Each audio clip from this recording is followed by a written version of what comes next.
A todas y a todos, bienvenidos a una edición más de las aulas de historia, organizadas, ya sabéis, por la Asamblea Ciudadana Somos Más y en colaboración con el Club de Amigos de la UNESCO.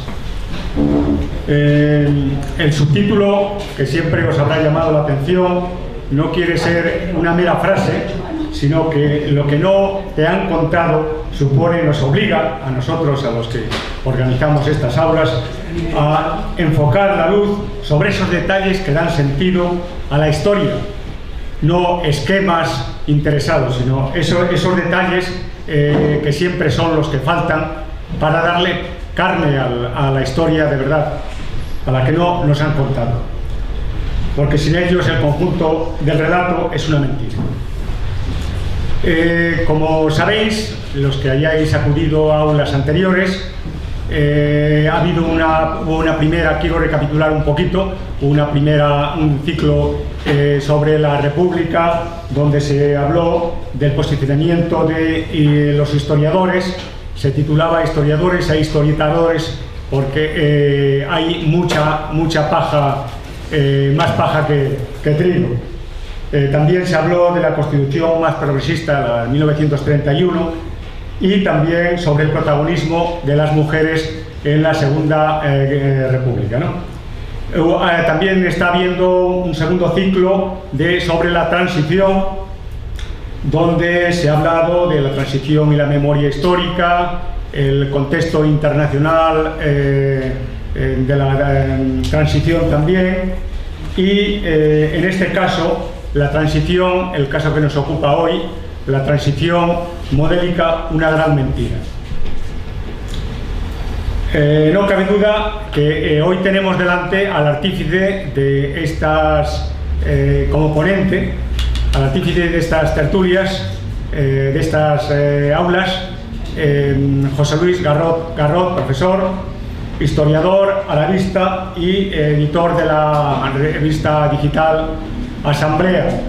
Él, como los que hayáis venido en otras ocasiones, habréis visto que los ponentes de prestigio que han acudido a hacer estas ponencias, José Luis siempre ha estado aquí a su lado, ha estado presentando, ha estado puntualizando y ha estado ayudando, y por qué no decirlo también, José Luis ha sido realmente el que ha conseguido que personalidades tan importantes en el mundo académico dentro de la historia hayan pasado por estas aulas, que creo que están dejando una importante secuela aquí para todos los que estáis viniendo. Sabéis que también hay unos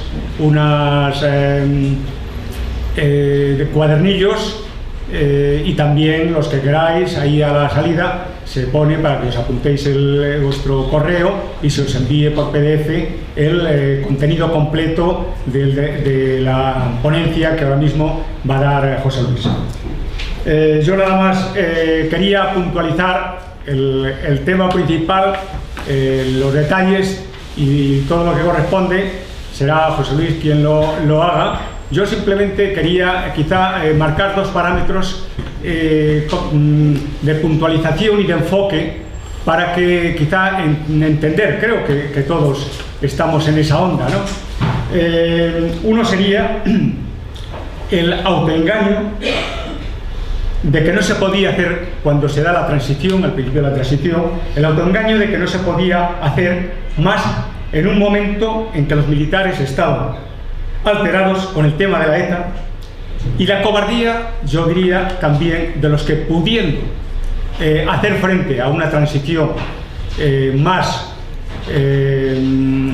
dijéramos, rupturista, hicieron una transición tan light y tan bueno, que al final no se han visto cambios en este país. Y ahora los resultados, yo diría, el otro parámetro, yo lo enfocaría en los resultados que tenemos en la actualidad, con una chapucera ley de memoria histórica que mantiene más de 100.000 muertos todavía en las cunetas, con la corrupción imperante por no haber limpiado las instituciones que venían del franquismo, y la responsabilidad, vuelvo a decir, de crear otras nuevas sobre parámetros de oportunismo y rédito electoral. Un paro de más de 5 millones que todavía seguimos teniendo, y por mucho que diga el gobierno, todos sabemos que es todo algo virtual. Tratan en este año electoral de engañarnos con que todo cambia, y han puesto las condiciones para que todo cambie, porque en el fondo quieren dar la sensación de que todo lo que ellos han hecho, todos los recortes que hemos sufrido tanto en enseñanza, sanidad, todas estas cuestiones, que todo eso era por el bien. Como sabéis, están con esa cantinela, todo era por el bien de que ahora vamos a salir de la crisis y que ellos han contribuido a salir. Es toda esa cantinela que nadie realmente con un poco de sentido común se cree a estas alturas. Y desde ya también otra cuestión que hemos detectado, que nos hemos dado de bruces todos los ciudadanos españoles, es españoles y europeos y de otras partes del mundo, es el sometimiento de la política a los poderes financieros. Bueno, yo creo que con yo doy esos parámetros de cómo se hizo al principio, los resultados finales y el contenido completo. Ahora nuestro querido profesor José Luis Garot pues seguirá el que continuará. Muchas gracias. Buenas tardes. Primero voy a dar una pequeña visión global de lo que fue la transición, para luego entrar en detalle en algunos de los puntos más controvertidos. En este caso no actúo solamente como historiador, sino también como partícipe que fui en aquella transición, partícipe activo. Una de las grandes mentiras de nuestra historia, de nuestra historiografía, es intentar mantener que la transición política, que podíamos darle el marco cronológico desde el año 1976 al año 1982, fue modélica y un ejemplo a seguir. Esta mentira historiográfica se sigue intentando mantener hoy en día.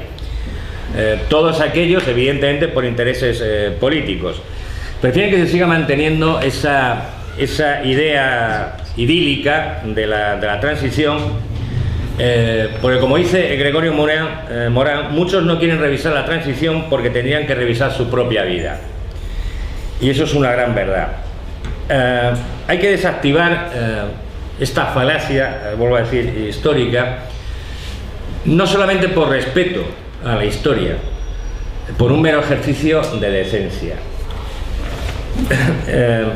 ¿Cómo es posible que se siga hablando de una transición modélica, que se siga manteniendo que fue consensuada, cuando supuso el mantenimiento del estatus económico y privilegiado de las clases dominantes? O se concede una amnistía política que en realidad es la amnistía del franquismo. ¿Cómo se puede hablar de una transición pacífica cuando hubo más de 600 muertos? ¿Cómo se puede hablar de una forma modélica de hacer la política cuando uno de los dos interlocutores, en este supuesto consenso, cuando se le plantea en la mesa algo que no va con sus ideas, que no va con lo que él pretende realizar, amenaza con la posibilidad de un golpe de Estado militar? Bajo mi punto de vista, eso no es consenso. Eso es, esto lo haces, si quieres bien, con esto aceptas, o si no, también. Una de las consecuencias, de las muchas consecuencias que trajo el modo en que se hizo la transición, fue la desmovilización social. Argumentan estas personas que siguen manteniendo la idea de la transición modélica, que la gran mayoría de la sociedad pues no tenía mayor interés político. Es algo que está totalmente desmentido por los cientos de movilizaciones, huelgas, actos reivindicativos, manifestaciones llevadas a cabo por los ciudadanos, y en gran parte todas estas movilizaciones, estos movimientos lo hicieron de forma autónoma, es decir, no dirigidos por partidos políticos, no dirigidos por sindicatos, sino dirigidos pues, por movimientos vecinales, por asociaciones cívicas, etc. Esto significa que sí había una conciencia política entonces. Evidentemente, ¿por qué mantienen esto? Pues entre otras cosas porque se tiene que seguir manteniendo. Muchas de las élites políticas que estaban entonces siguen estando hoy en primera línea de la política, de ser ellos los protagonistas de la transición, de ponerse ellos las medallas. El pueblo, pues nada, pasábamos por allí pero no tuvimos nada que hacer. ¿Cómo se puede hablar de una transición cuando lo justo sería decir que, desgraciadamente, hay que dar la razón a esta frase, que Franco lo dejó todo atado y bien atado? Por ejemplo, su sucesor lo nombró él. Este sucesor fue Juan Carlos I. En la última aparición pública de Franco, el día 1 de octubre de 1975, en una manifestación de estas que organizaban, ¿no?, con autocares de todos los lados, a los que se les daba bocadillo y alguna propina, que iba en contra de las protestas que hubo en toda Europa por los últimos fusilamientos que se habían efectuado el día 27 de septiembre, fusilamientos a los que Juan Carlos no puso la más mínima objeción, demuestra que el franquismo continuaba de otra forma. Por ejemplo, la ley de reforma política de diciembre de 1976, no olvidemos quién la hizo, no olvidemos quién la aprobó, no olvidemos quién la pensó. Y posiblemente hubiera sido una ley aún más restrictiva si en el mes anterior, en noviembre del 76, no hubiera habido una huelga que movilizó a más de 1 millón de trabajadores. Ahora nos dicen, no, la ley de reforma política de diciembre del 76 fue un acto de generosidad espontánea. ¿Cómo se puede hablar de que no es una continuidad del franquismo cuando tenemos una ley de amnistía de 15 de octubre de 1977 en las que les voy a leer unos pequeños párrafos? Por ejemplo, en el artículo 2, el párrafo E dice: los delitos y faltas que pudieran haber cometido las autoridades, funcionarios y agentes del orden público con motivo y ocasión de la investigación y persecución de los actos incluidos en la ley quedan amnistiados. También quedan amnistiados los delitos cometidos por funcionarios y agentes del orden público contra el ejercicio de los derechos de las personas. Durante el anteproyecto de la Ley de Memoria Histórica, el PP hizo que se leyese la ley de amnistía antes de proceder a la votación, porque si no, un poco era decirle, pero bueno, no quedamos en que ya estaba todo olvidado, ¿para qué íbamos a hacer una ley de memoria histórica? Entonces vamos a remitirnos a lo que todos acordamos o por lo que todos aceptamos, esta ley de amnistía. El franquismo se amnistió a sí mismo. Otra cosa que sale de esta modélica transición es la ley electoral. Una ley electoral que la hace UCD con el consenso, el asentimiento y las bendiciones del PSOE, y que una ley que favorece muchísimo a las provincias menos pobladas, y qué casualidad, son también las más conservadoras. Les voy a poner un ejemplo. Por ejemplo, según el censo de 2011, a Barcelona le correspondía un diputado por cada 179.290 habitantes. A Madrid, uno por cada 178.358. A Soria, por 46.000. En las primeras elecciones democráticas, entre UCD y el PSOE, obtuvieron un 60% de los votos. Eso se tradujo en tener un 80% de los escaños.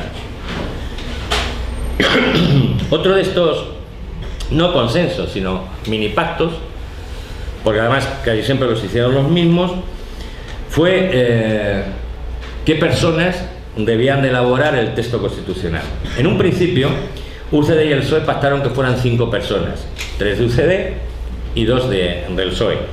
Ante las protestas del resto de los partidos, se amplía el número a 7, dando entrada a un ponente del Partido Comunista y a un ponente de la Alianza Popular.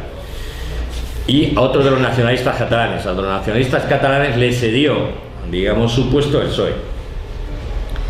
Y es curioso que cuando se estaba hablando de, bueno, quiénes son los ponentes, quiénes van a ser los ponentes, el PSOE vetó de manera además muy contumaz que Enrique Tierno Galván entrara en esta lista. Y curiosamente Enrique Tierno Galván era uno de los pocos constitucionalistas que había en el Congreso. Para ver la Constitución que nos dejaron, vamos a hacer un muy breve repaso sobre los 7 padres. José Pedro Pérez Llorca era letrado de las Cortes franquistas, era de UCD. Gabriel Cisneros, también de UCD, que luego se pasó al PP. Durante el franquismo había sido delegado nacional de la Juventud, consejero nacional de Cortes, y es el redactor del famoso discurso de Arias Navarro del espíritu del 12 de febrero. Miguel Herrero de Miñón, de UCD, que también se pasó al PP. Con Franco había ostentado el cargo de letrado del Consejo de Estado. En Gregorio Peces Barba, este era del PSOE.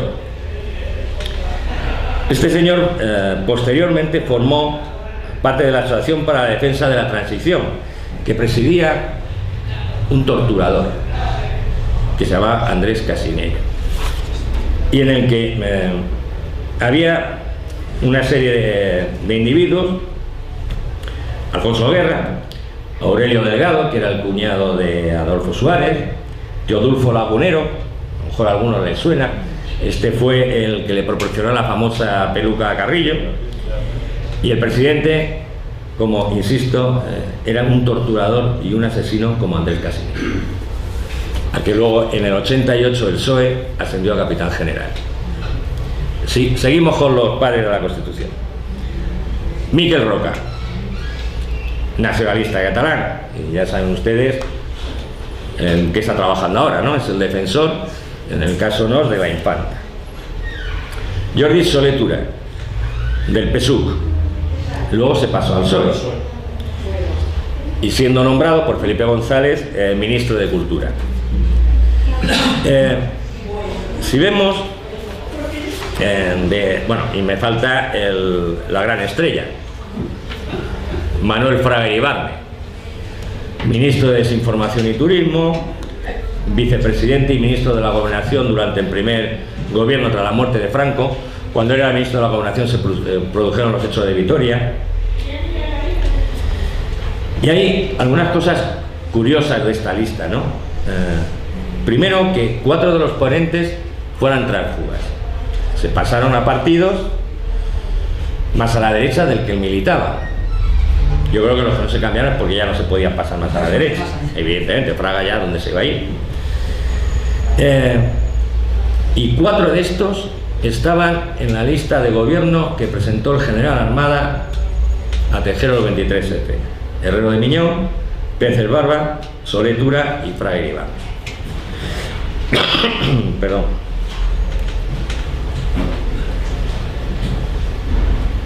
Ahora vamos a ir desglosando un poco el comportamiento de la transición y de algunos partidos en la transición. La transición con la hegemonía histórica. En la transición se formuló un pacto de silencio y olvido.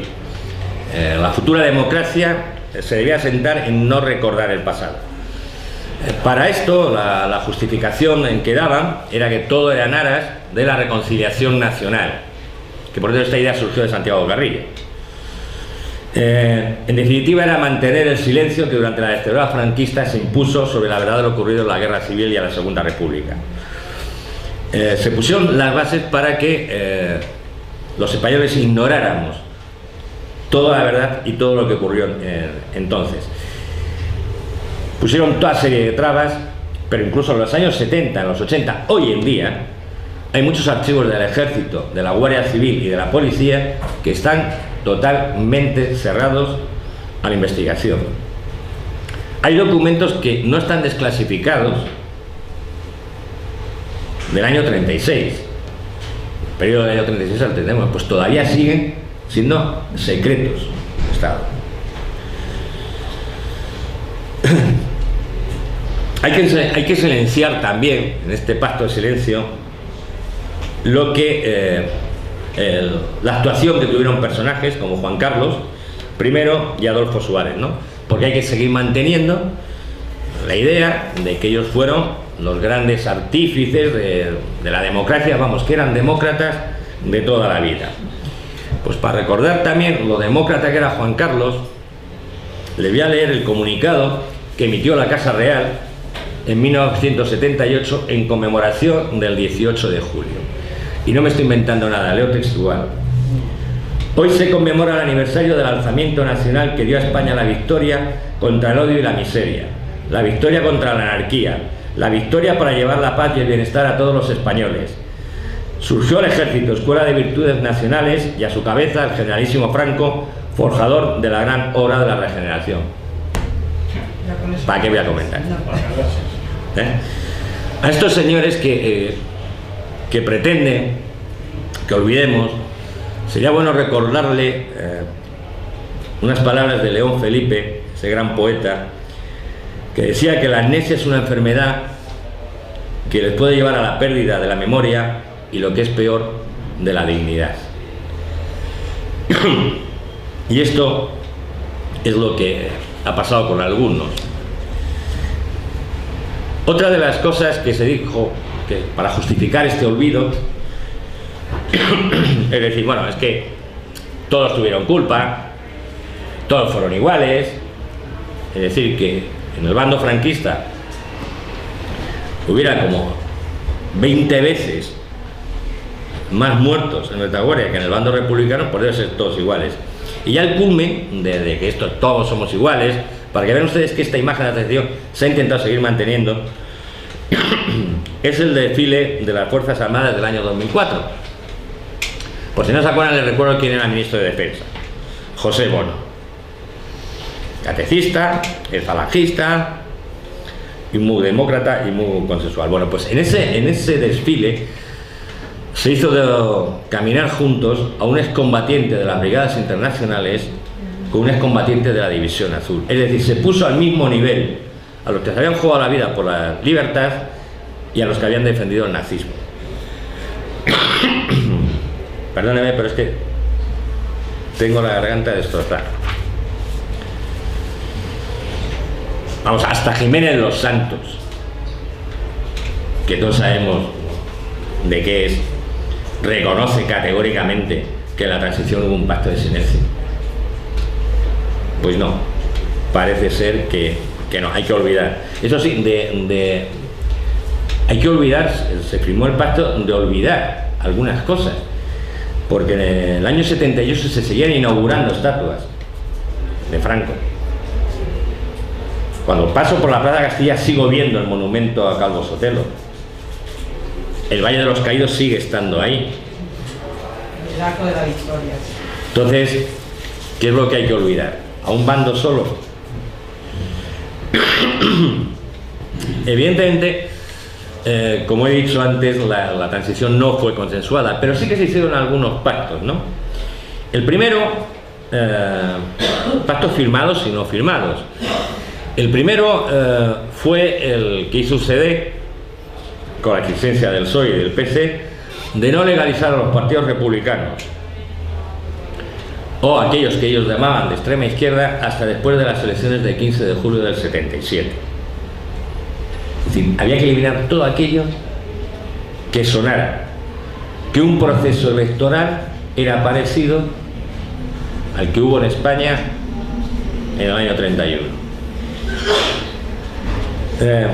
Como apunta el historiador francés André Bazanat, todo esto también se hizo para que la UCD capitalizara el cambio político. Ella tuvo el máximo protagonismo. También se hizo para que los socialistas se consolidaran como la única alternativa del gobierno.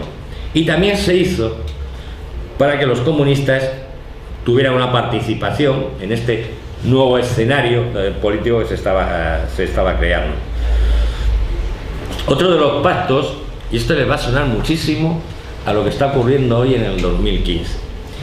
fueron los pactos de la Moncloa firmados el 27 de octubre de 1977. Estos pactos se dividieron en dos. Uno era los acuerdos sobre el programa de saneamiento y reforma de la economía, y el otro era el acuerdo sobre el programa de actuación jurídico-política. Sus objetivos eran lograr un amplio consenso para la política económico-social que se iba a llevar a efecto, como también tomar una serie de medidas jurídicas que frenaran el ascenso del terrorismo, principalmente de ETA. Los pactos de la Moncloa es una de las cosas que se siguen vendiendo como ejemplo de cómo los partidos políticos pueden dejar atrás sus intereses por el bien común, por el bien de la patria, porque todos seamos felices y estemos todos contentos. Pues miren, en los pactos de la Moncloa se acordó congelar los salarios, autorizar el despido libre hasta el 5% de las plantillas, aumentar la presión fiscal y reducir el gasto público. ¿Les suena? Es muy parecido a lo que han hecho ahora. Por ejemplo, en cuanto al crecimiento salarial, en el primer año se dijo que no podía superar el 20% y que este siempre tendría que ser inferior al IPC previsto. En aquel año fue del 22, en realidad fue del 30. Posteriormente, 2 años después, se dice que el aumento salarial tiene que estar entre el 11 y el 14%, sobre un IPC previsto del 16 que llegó al 20. En el año 77 los trabajadores perdieron un 10% del poder adquisitivo. Y me dirán ustedes, ¿y no se habló nada del paro? Pues no. El paro quedó aparcado. El único objetivo era parar la inflación. De hecho, estoy diciendo el paro, el desempleo no dejó de aumentar entre 1977 y 1988, con la pequeña excepción del año 85. Ahora recordarán aquellos famosos de Felipe González de 1 millón de puestos de trabajo, ¿no? Pues que no. ¿Por qué se aceptó esto por parte de las fuerzas políticas, de las fuerzas sindicales?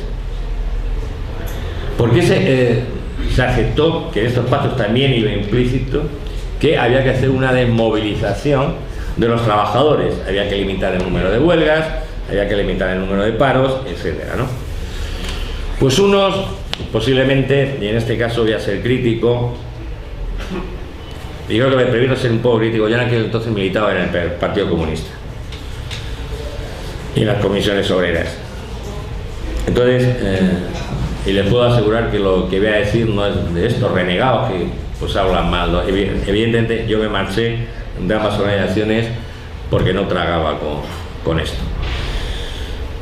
Pues para tener posibilidad de juego, en la última conferencia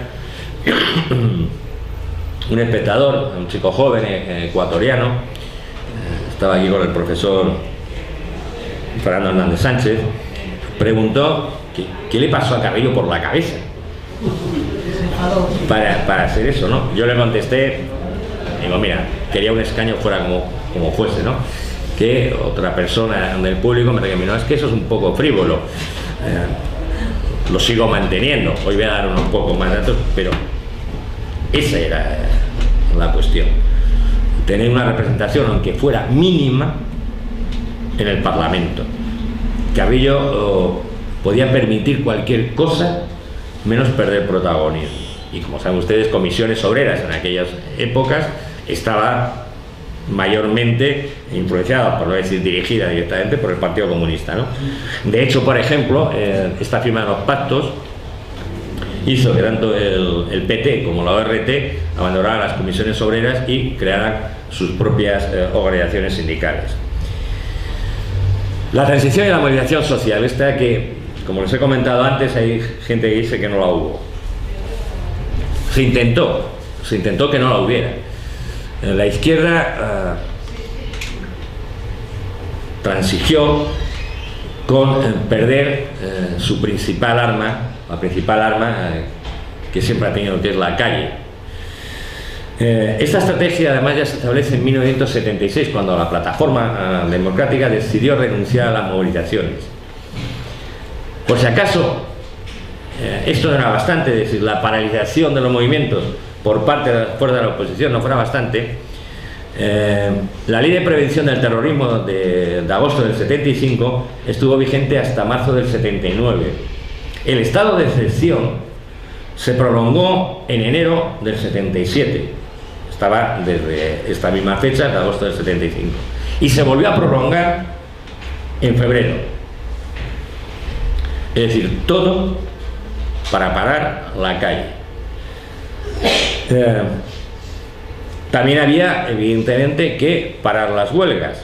A este respecto, se vuelve a reactivar una ley del 20 de octubre del año 67 que, por ejemplo, permitía militarizar a los empleados de empresas públicas. Y de hecho se hizo.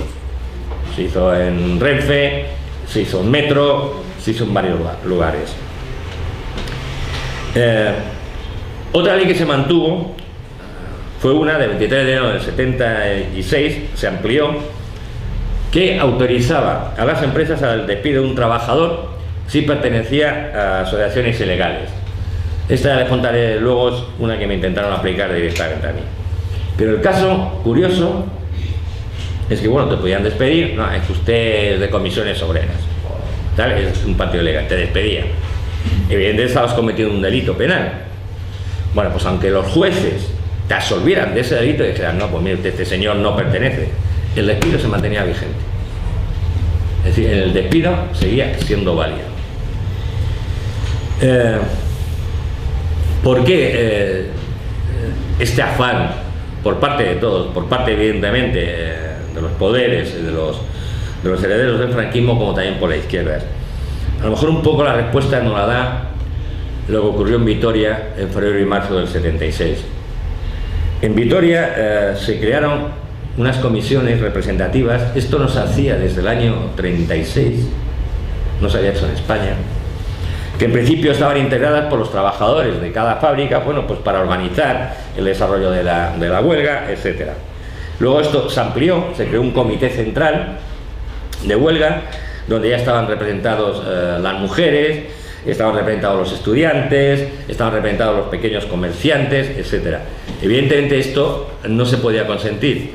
Por un lado no se podía consentir por parte de la UCD, de los poderes pseudo-franquistas, y tampoco se podía consentir por las centrales sindicales, porque era perder su control sobre los trabajadores.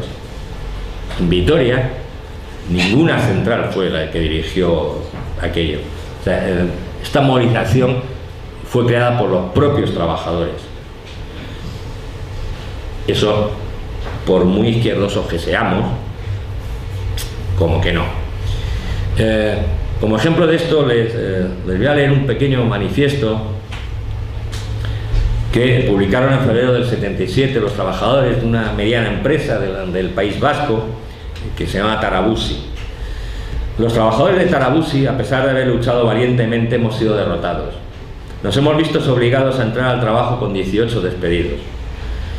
Toda la responsabilidad recae en los aparatos burocráticos que tenemos en nuestras filas, en las centrales sindicales que solamente se preocupan de buscar un lugar privilegiado en la democracia burguesa que están negociando con la patronal y su gobierno.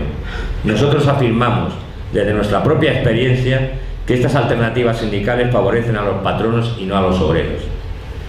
Les voy a contar otro caso, y en este ya sí que fui protagonista, que es el que ocurrió en Induico. Induico, pues a algunos no les suena, era la fábrica textil del Corte Inglés.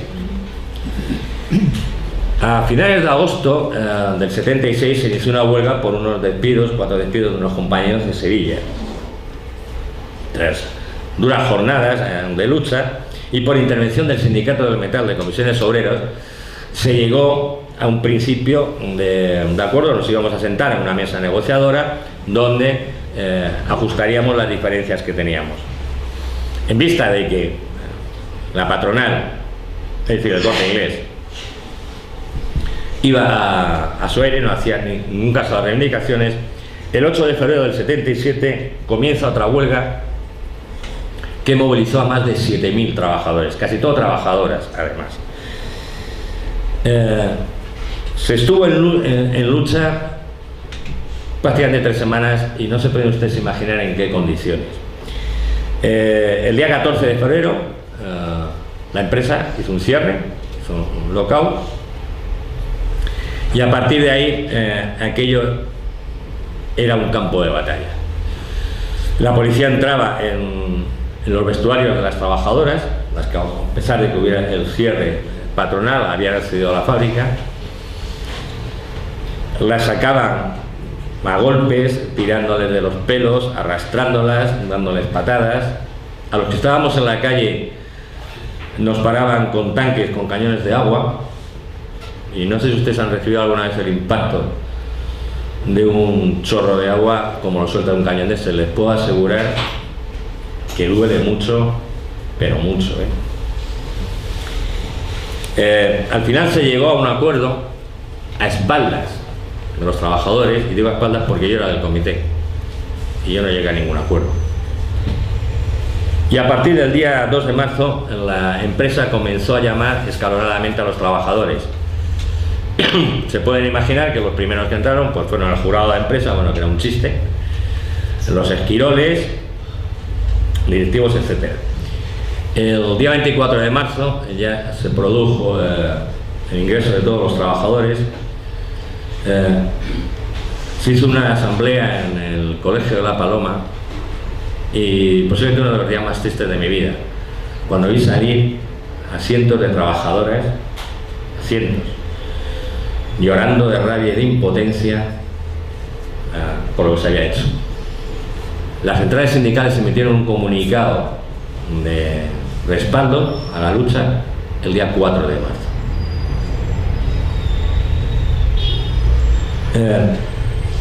De que lo que estoy diciendo de esta actitud de las centrales sindicales no es un invento, voy a recordar unas palabras de Marcelino Camacho, y me duele mucho porque Marcelino Camacho es un hombre a quien he tenido el honor de conocer personalmente. Le he respetado muchísimo como persona, como político, no lo mismo que a Santiago Carrillo, pero había entrado ya en esta vorágine. El día 27 de abril del 78, unas declaraciones al País, dice: hoy el realismo es obligatorio, aunque sea desagradable escucharlo a los trabajadores. Ante esta afirmación, el periodista le pregunta que qué era lo que quedaba de la acción sindical. Marcelino contesta: lo esencial, las huelgas, pero es un arma que hay que usar con prudencia. En 1976 hemos perdido 110 millones de jornadas de trabajo. El año pasado solamente 19. Este año tendremos menos. Si eso no es una claudicación, se le parece mucho. Vamos a pasar a hablar un poco de lo más sangrante, de lo más indigno que ocurrió durante la transición, que fue la represión y la violencia que se ejerció. Y esto ocurre porque no solamente no hubo reforma a las fuerzas del orden público, ni en el ejército, como sí ocurrió en Portugal. Portugal, el mismo 25 de abril, todos los militares que habían tenido apoyado a Salazar quedaron fuera del ejército. Y detuvieron a todos los jefes de policía. Pero los detuvieron y los metieron en la cárcel. Aquí no. Aparte de aquí, de no hacer absolutamente nada dentro de esto, se consagra un poco la labor que tenían las fuerzas de orden público, tanto en la Constitución como en la ley de policía, ¿no? Donde se sigue manteniendo que la función principal es el mantenimiento del orden público, es decir, la represión. Luego van a escuchar ustedes palabras de un general de estos también, que se volvió demócrata de toda la vida, el general Sáenz de Santa María, para que no se crean que yo me invento las cosas. El terrorismo de Estado, tanto el oficial, que es el ejercido por las fuerzas de seguridad del Estado, como el extraoficial, esto que llamaban los grupos incontrolados, que era muy raro, no, y otros que había antes del GAL, grupos incontrolados que resulta que muchos de ellos estaban formados por policías, por militares o por personas muy relacionadas tanto como con el ejército como con la policía. El terrorismo de Estado, y esto sí que se ha demostrado, estaba planificado del SECE, Servicios Secretos. Para que nos entendamos, que dirigía Andrés Casinello, ya hemos oído este hombre, y la Brigada de Información de la Policía, que dirigía Conesa, que luego fue sustituido, un torturador, por otro, Manuel Ballesteros, en el 76. En la mano derecha, para la formación de estos grupos incontrolados, era Antonio Pacheco, quizás le suene mano de Billy el Niño, ¿no? Bien, pues ese era. Para que vean que no son invenciones de un historiador loco, el general Sáenz de Santa María dice en sus memorias oficiales: tanto la policía como la Guardia Civil apretaban el gatillo con bastante facilidad. Las manifestaciones solían ser disueltas a tiro limpio y era muy frecuente que acabasen con las calles ensangrentadas. La policía armada no estaba preparada para mantener el orden en las manifestaciones, sino para reprimirlas. Se ve que ya está lanzado y dice, bueno, ya voy a contarlo todo. Dice, el cambio de nombre y uniforme no había influido en sus métodos. Sus intervenciones seguían siendo guiadas por el abuso de la violencia, la proclividad a apretar los gatillos y a manejar bombas de humo y bombas, con una contundencia innecesaria. Sorprende, digamos ahora, bueno, pues que el general Sáenz de Santa María, en un ejercicio de reflexión, pues, se ha dado cuenta que esto no puede seguir así. Pero resulta que en el año 83, este general demócrata manifiesta una declaración en El País del 17 de septiembre. A los terroristas hay que detenerles o eliminarlos. El GAL siguió bastante al pie de la letra estas palabras. ¿Cómo se puede hablar de una transición pacífica cuando tenemos hechos como los de Vitoria? Un grupo de trabajadores encerrados en la iglesia de San Francisco de Asís, Manuel Fraga, de ministro de la Gobernación, que por cierto en aquellas fechas andaba por Alemania vendiendo las bondades de la transición y lo bien que lo estábamos haciendo, termine con el ametrallamiento a la salida de esa iglesia, que los habían sacado lanzando botes de humo al interior, donde un radioaficionado logra captar las emisoras de la policía y escucha claramente a matar, disparar, a matar. Que este mismo radioaficionado, cuando ya termina la matanza, se oye entre los policías: dile a Salinas que hemos construido a la paliza más grande de la historia. Aquí ha habido una masacre. Aquella salvajada le costó la muerte a 5 personas, que permítanme ustedes que las nombre: Pedro María Martínez Ocio, de 27 años, Francisco Andar Clemente, de 17 años, Romualdo Barroso Chaparro, de 19 años, José Castillo, de 32 años, y Bienvenido Pereda, de 30 años. Además hubo más de 100 heridos.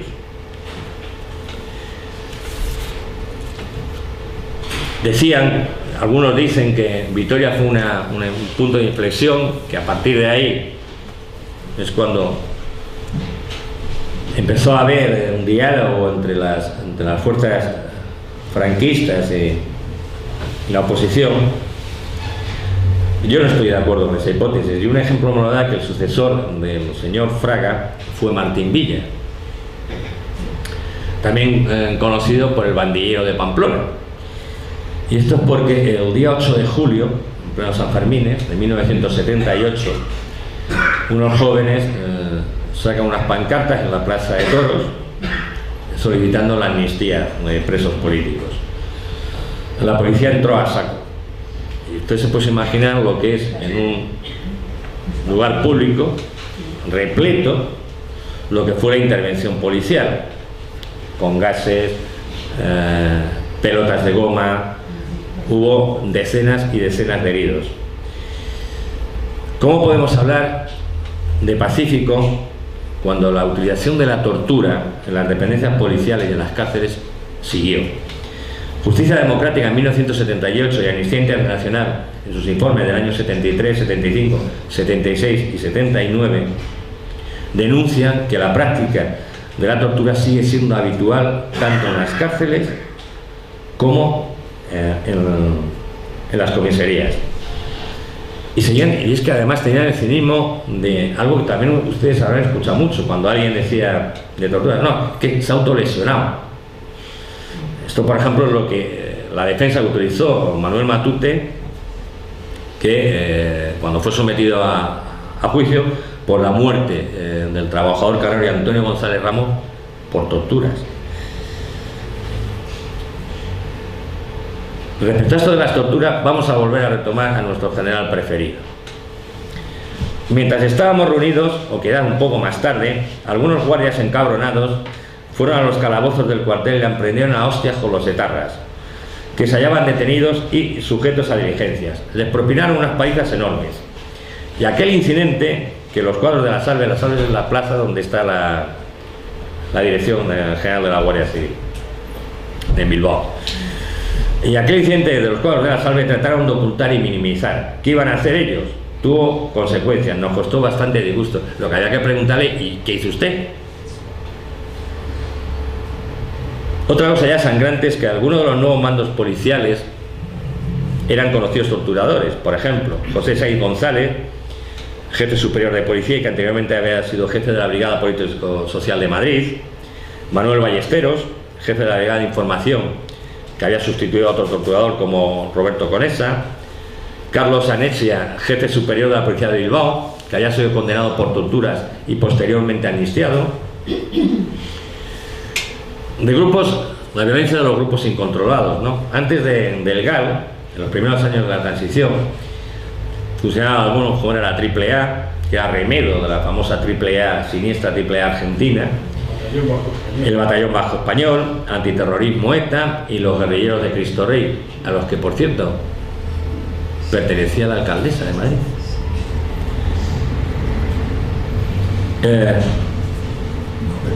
Una vez muerto Franco, la extrema derecha, como ya hiciera durante la Segunda República, utilizó la estrategia de la tensión. Esta estrategia consiste en cometer atentados y asesinatos con el fin de provocar una reacción, crear un estado de inseguridad que provoque una reacción de los militares principalmente. Esto se utilizó durante la República. Una de las famosas cosas que utilizan, que los republicanos incendiaban muchas iglesias. La gran mayoría de esas iglesias, está demostrado, no fueron incendiadas por republicanos. Pues dentro de estos, por mencionarles algunos de las fechorías que hicieron estos grupos incontrolados, en el año 80 fue asesinada Yolanda González Martín, que vivía en nuestro barrio, en Aluche, una cría de 18 años, militante del Partido Socialista de Trabajadores, que fue asesinada por miembros de Fuerza Nueva dirigidos por Emilio Ollín, que es asesor de la Guardia Civil en cursos de adiestramiento. De esta violencia, de estos grupos, hay casos sangrantes, por ejemplo, de 4 mujeres violadas, una de ellas además asesinada, Ana Teresa Berrueta; la violación y asesinato delante de su novio de la joven de 16 años, María José Bravo, por parte del Batallón Vasco Español; una bomba que colocaron en una Herri taberna en Baracaldo que causó la muerte a 4 personas; y sobre todo, la más conocida, la matanza que se produjo en la calle Atocha 55 el día 24 de enero de 1977 a las 22:40. Un grupo de estos parapolicías, paramilitares, como le quieran ustedes llamar, iban buscando a un líder de comisiones obreras, a Joaquín Navarro, que afortunadamente para él no estaba. Abrí la puerta, reunieron a los allí congregados. Una de las víctimas era amigo mío, y dispararon hasta vaciar los cargadores contra las 9 personas que había allí. 5 murieron en el acto: Enrique Valdevilla Ibáñez, Luis Javier Benavídez Orgaz, Francisco Javier Sauquillo Pérez del Arco, Serafín Holgado y Ángel Rodríguez Leal. Otros, esa misma mañana además, había empezado mal el día, porque por la mañana murió una cría, una estudiante, Mariluz Nájera, que estaba en una manifestación protestando por el asesinato el día anterior de otro joven estudiante, Arturo Ruiz, al que asesinaron los guerrilleros de Cristo Rey. Algunos de Atocha se salvaron de milagro, ¿no? Como cuenta Alejandro Ruiz, que se salvó cuando les dieron el tiro de gracia. A él le rebotó la bala en un bolígrafo porque llevaba la camisa y eso le salvó la vida. Como he dicho antes, no solo se premió, no solo se consintió a los policías y a estas fuerzas de actuar con casi total impunidad, sino que a algunos incluso se les premió, ¿no? Hay un caso que es de verdad increíble, ¿no? José Matute, del que hemos hablado antes, el torturador, bueno, pues a este señor, el nuevo puesto que le dan, pármense, le destina a la sección de policía encargada de vigilar el respeto de los derechos humanos de los detenidos.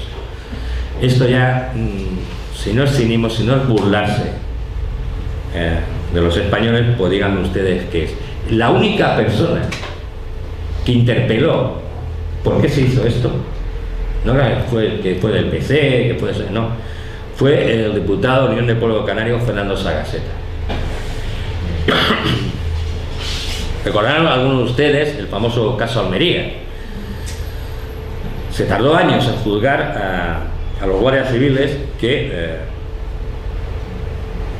torturaron y asesinaron a 3 jóvenes, Luis Montero, Luis Cobos y Juan Mañas. Pues de los 11 implicados, juzgaron a 3. Como he comentado antes, este señor, el Andrés Casinello, estuvo implicado en el caso Almería, como también estuvo implicado en el asesinato de Lasa y Zavala. Y como digo, he dicho antes, en el año 88 fue ascendido a capitán general por el PSOE. Tampoco se cambió la judicatura.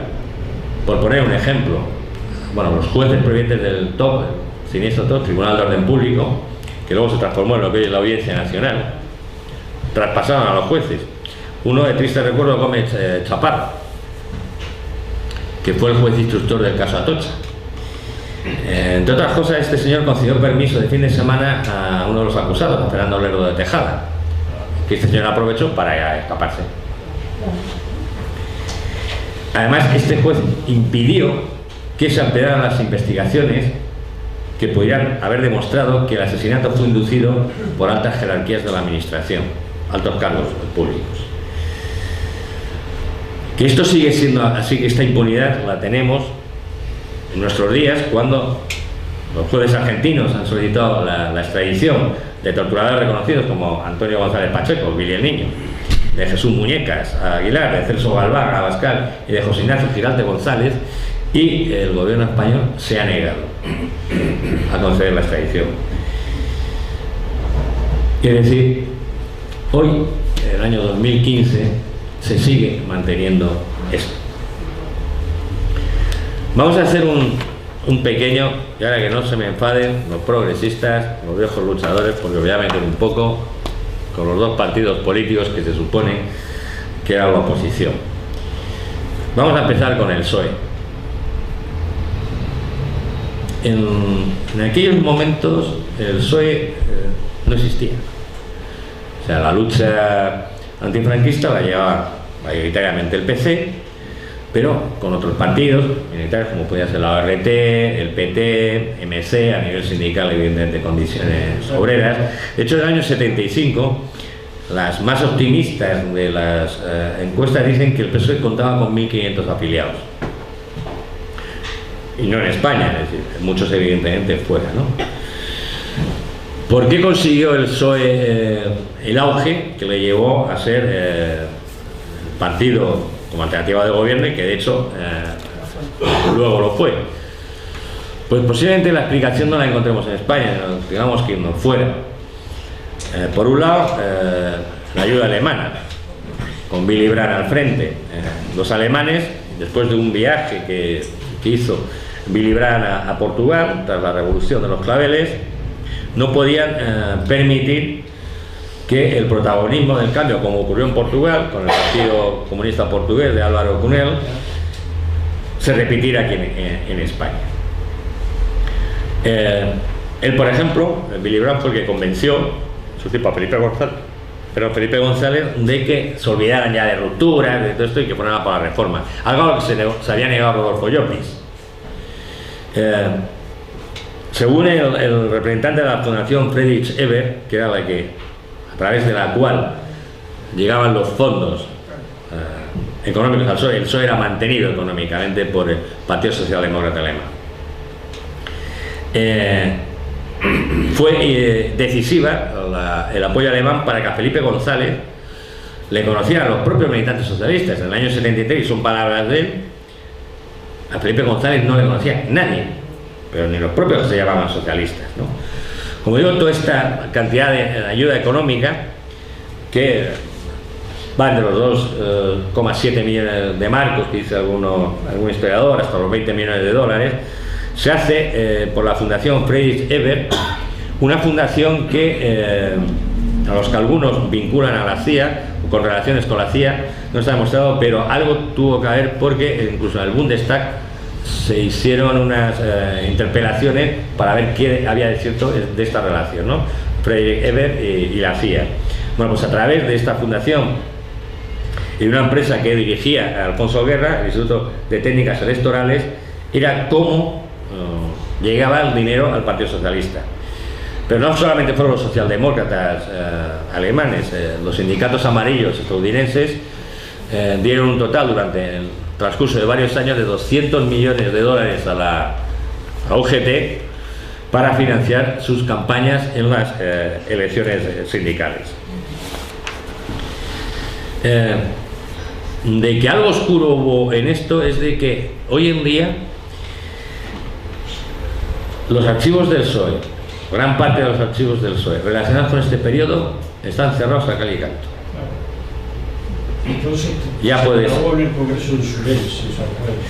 puede ser historiador. De esta ayuda, a lo mejor esta ayuda que recibió el PSOE y Felipe González, que también la tuvo aquí mediática, porque yo me acuerdo de los editoriales del País, que a todos los que no tragábamos con la reforma, incluso a socialistas, nos podían a caer de un burro. Quizás, digo, esta ayuda alemana y norteamericana a lo mejor nos explica, o puede ser que nos explique, el por qué una de las cosas del PSOE, acuerdan ustedes de la OTAN, ¿no? Que en principio era OTAN no, de ahí ya se pasó OTAN de entrada no, de ahí fue a que OTAN sí. También posiblemente tenga que ver con las políticas económicas bastante liberales que ha hecho el PSOE, o por ejemplo con firmar leyes totalmente antidemocráticas como es el ACTA, el Acuerdo Comercial Antifalsificación, o la reforma del artículo 135 de la Constitución. Pero no pasa nada. Y tuvo más ayudas el PSOE. Las tuvo del Estado franquista. Y voy a volver a darle la palabra a otra persona. A un capitán del Servicio de Inteligencia, Manuel Fernández Morán. Según él, a Suresnes, los socialistas del interior llegaron a apoyar por el Servicio Central de Presidencia del Gobierno. Como que los puso allí. El comisario Manuel Ballesteros, en declaraciones a la periodista Pilar Urbana, le confesó que el trato que recibía el PSOE por parte de los grupos de seguridad del Estado no tenía absolutamente nada que ver con el resto de la oposición. Palabras suyas: a los socialistas no se les detenía. Estando yo en la brigada político-social, esa era la indicación de los mandos. Más aún, la policía no solo miraba para otro lado haciendo la vista gorda, sino que a veces ayudaba a pasar la valija con la propaganda y los documentos del partido. Por cierto, Ballesteros fue nombrado con el PSOE jefe del mando unitario de la lucha antiterrorista. Gregorio Morán, periodista, que en aquellas épocas cubría estas cosas, dice con mucho gracejo, dice: al PSOE no le hacían ni puto caso. Se refiere a la policía.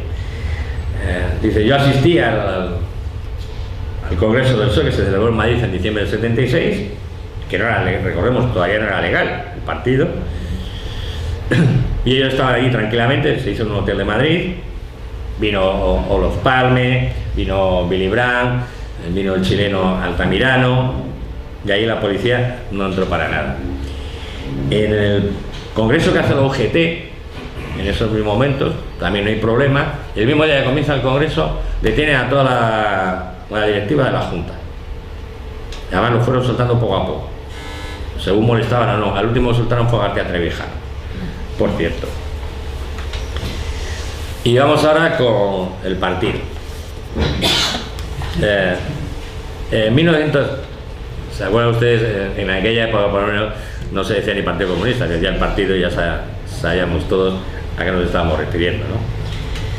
En 1956, esto ya me dejo, ya se establece que había que ejercer una política de reconciliación nacional. Esto incluía que había que abstenerse de exigir la total disolución de las Fuerzas Armadas o de la policía, el juicio y la depuración de los responsables. De hecho, esta idea de reconciliación es la que cuando el partido crea la Junta Democrática, esté en ella individuos, que yo no sé, pero de demócratas, Calvo Sere, poco. Y Carlos Hugo de Borbón, menos. El Partido Carlista.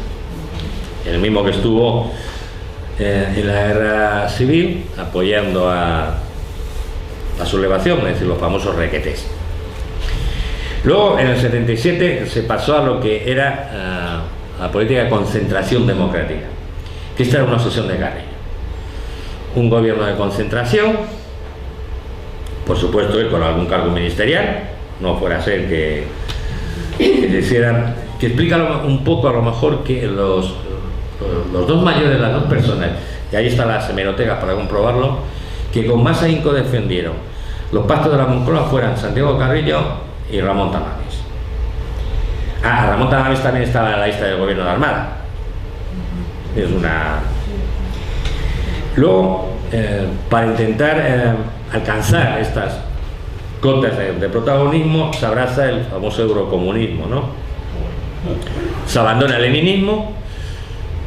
Bueno, lo abandona Santiago Carrillo, porque es que además cuando lo hizo público, pues una gira que estaba dando por Estados Unidos, eso no se había hablado en el partido, ni se había discutido en el partido, ni se había discutido ni siquiera en el Comité Central, lo decidió él, y punto.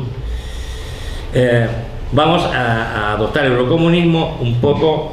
Él pensaba que, visto el auge, el avance que había tenido el Partido Comunista francés, y sobre todo el Vichy en Italia, dice, bueno, esto nos puede servir, ¿no?, para avanzar cuotas de poder. No vamos a entrar ahora en explicar qué era el eurocomunismo, porque el recordado Manuel Vázquez Montalbán, con su natural gracejo, lo explicó muy bien. Dice, el eurocomunismo es parte de la historia de la obsolescencia, una ruina contemporánea ideológica. Y Manuel Vázquez Montalbán, aparte de comunista, era un buen intelectual, bueno, era uno de los más grandes intelectuales que ha tenido este país. Pero es que además llegó en este intento de lavado de imagen, ¿no? Yo me acuerdo que sí es cierto, nos reíamos mucho, ¿no? Que los españoles parecían que nos reían a los comunistas y teníamos cuernos y rabos, ¿no? Tenemos que decir a la gente, joder, mírame, que no tengo cuernos, ni tengo rabos, ni ninguna cosa rara, ¿no? Es el intento que se hizo de borrar el propio pasado del Partido Comunista. Y eso lo dice, por ejemplo, Gerardo Iglesias, una persona que yo he discrepado con él políticamente, pero que por lo menos tuvo la decencia, cuando dejó la política, volvió a ejercer de minero. Y para eso hay que tener algo más que carácter. Pues Gerardo reconoció en una entrevista que se avergonzaba que tras la disolución del maquis nunca se volviera a mencionar en el PC a estos hombres que se jugaron la vida, y muchos desgraciadamente la perdieron luchando por la libertad. Un poco como ya hemos venido hablando antes, evidentemente otra de las cosas que había que hacer para lavar la imagen y para subir escaloncitos era desactivar la calle, ¿no? En el año 73, en Hora de Madrid, que era el órgano del Partido Comunista de Madrid, Santiago Carrillo, para justificar este abandono de las calles que había que hacer, y estamos hablando del año 73, dice, las grandes masas obreras no tienen una conciencia revolucionaria tan elevada que estén dispuestos a afrontar los peligros de la represión y la lucha violenta contra el poder. Esta idea es totalmente falsa. Yo me pregunto, ¿qué sabe a él a lo que estábamos dispuestos los militantes del Partido Comunista si él estaba tranquilamente viviendo en Francia? Lo que sabía del Partido Comunista del Interior era por los informes que le llegaban y poco más. Todas estas concesiones, y en eso coincidimos casi tanto historiadores como analistas políticos, como la más grave de todas, ¿no? La asunción por parte del Partido Comunista de la monarquía y de la bandera borbónica. Y es que mandan a más narices que esto se hiciera el día 14 de abril del año 77. No tenían otro día. Pero es que además, aquel día, esta asunción de la bandera y de la monarquía no estaba en el orden del día.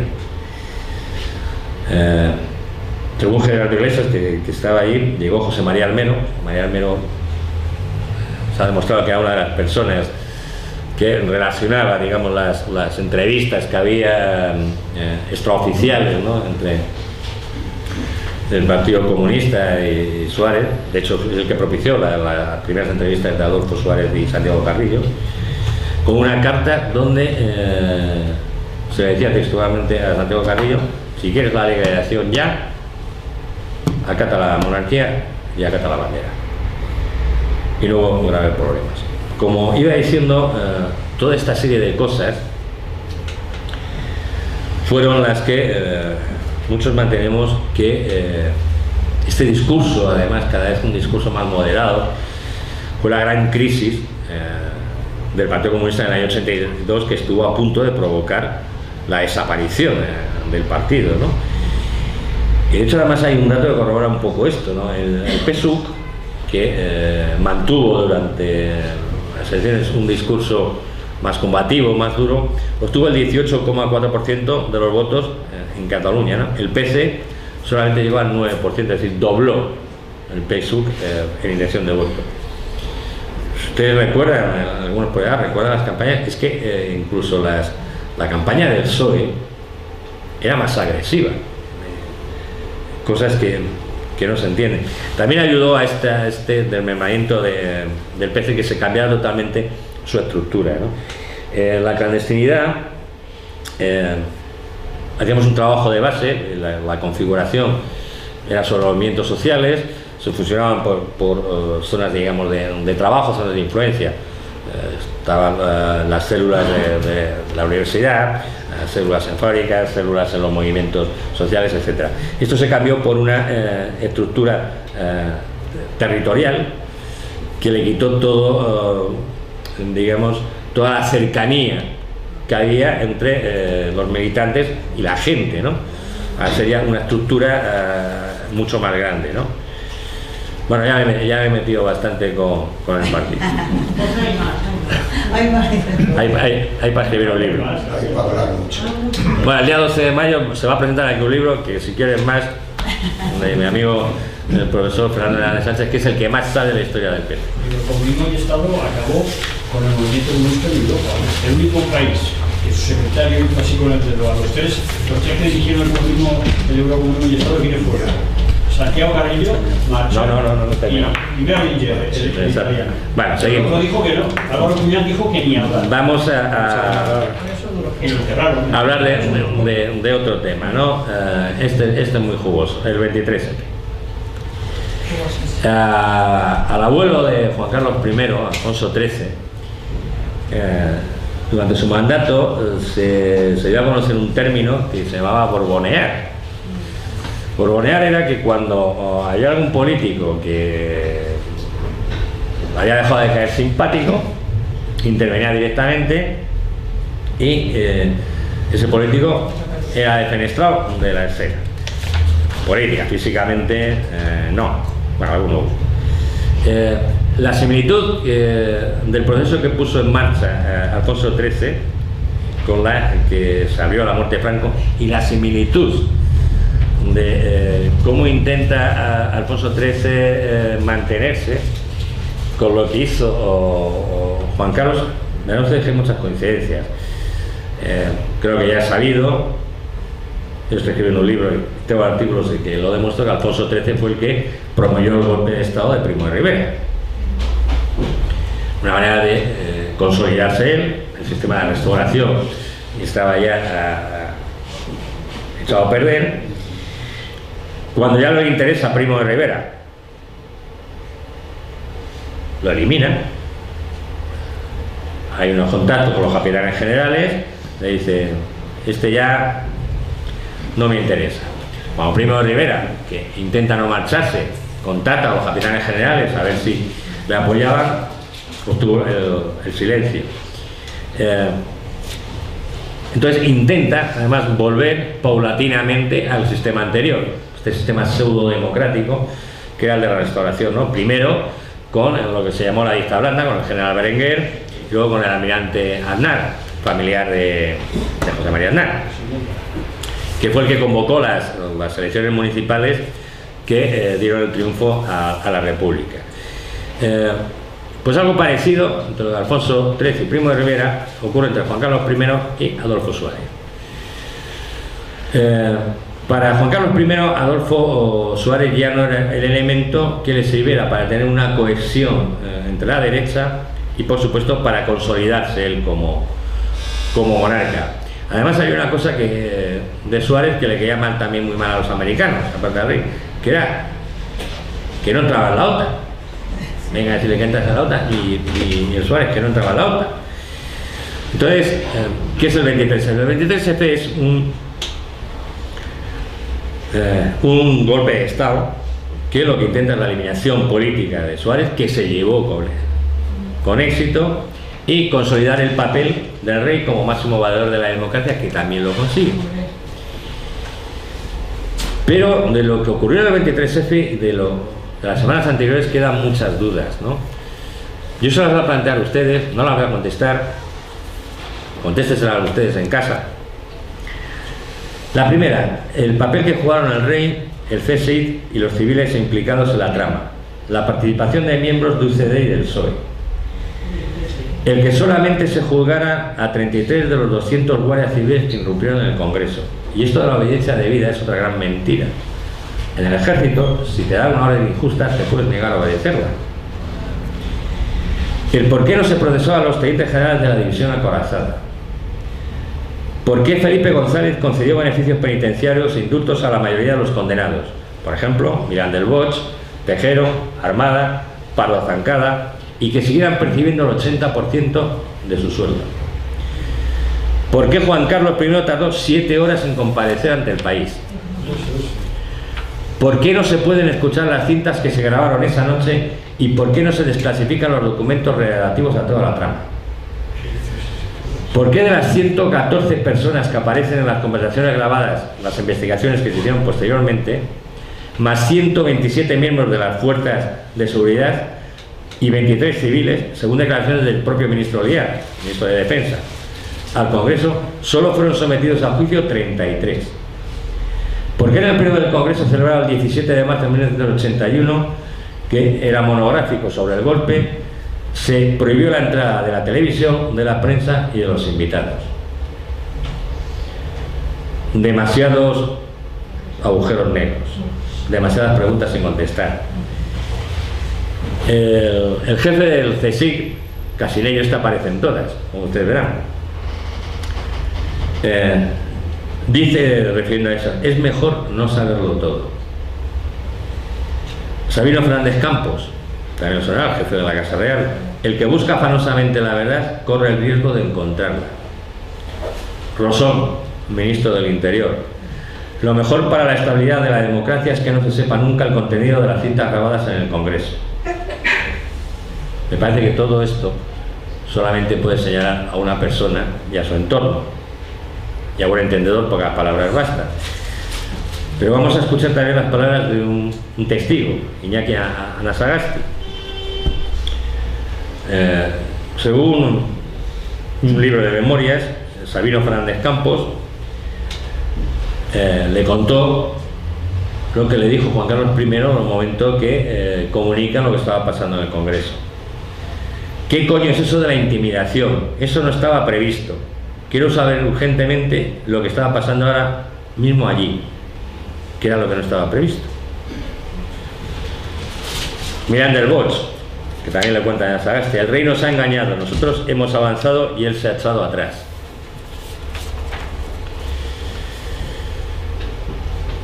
Hasta Pilar Urbano, ahí ustedes la conocen, y no sospechosa de ser de la extrema izquierda, precisamente, dice que el rey nos salvó in extremis de un golpe que él mismo había puesto en marcha.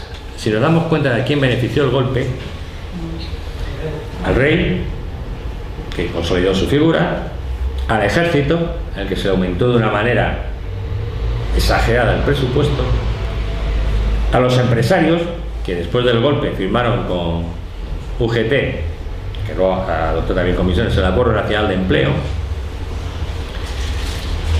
¿Y quién salió perdiendo? Pues el resto de los españoles. Aquello se ha intentado mantener oculto. De hecho, en aquel periodo seguía estando vigente la ley de secretos oficiales franquista. Se han hecho desaparecer archivos, por ejemplo, los archivos del Servicio Central de Documentación de la Presidencia del Gobierno, a 2015 siguen en paradero desconocido, no se sabe dónde están. Otros directamente se mandaron destruir. Por ejemplo, en el año 77 Martín Villa mandó quemar los archivos del Movimiento Nacional. Y luego, pues, para que sigamos callándonos, pues nombra a Ricardo de la Cierva ministro de Cultura, que es el que ha dado permiso para investigar, o sea, al historiador del franquismo. No voy a extender más. La aceptación oficial, la políticamente correcta que se ha hecho de esto, es en gran medida la causa de por qué tenemos una democracia de tan bajo nivel como tenemos ahora, de cómo se consolidó un sistema donde los poderes económicos siguen teniendo preponderancia sobre los poderes políticos, donde, como hasta afortunadamente el 15M, que parece que empezó a darle la vuelta a la tortilla, se produjo una inmovilización política de los españoles tremenda. Yo creo que es un ejercicio muy bueno para la gimnasia, el ejercicio de gimnasia democrática, revisar todo este periodo, aunque solamente y únicamente fuera por honrar la vida de todas las personas que dejaron sus vidas por intentar conseguir una sociedad más justa, más libre. Por ello es imprescindible que reescribamos nuestra historia, se lo debemos. Gracias.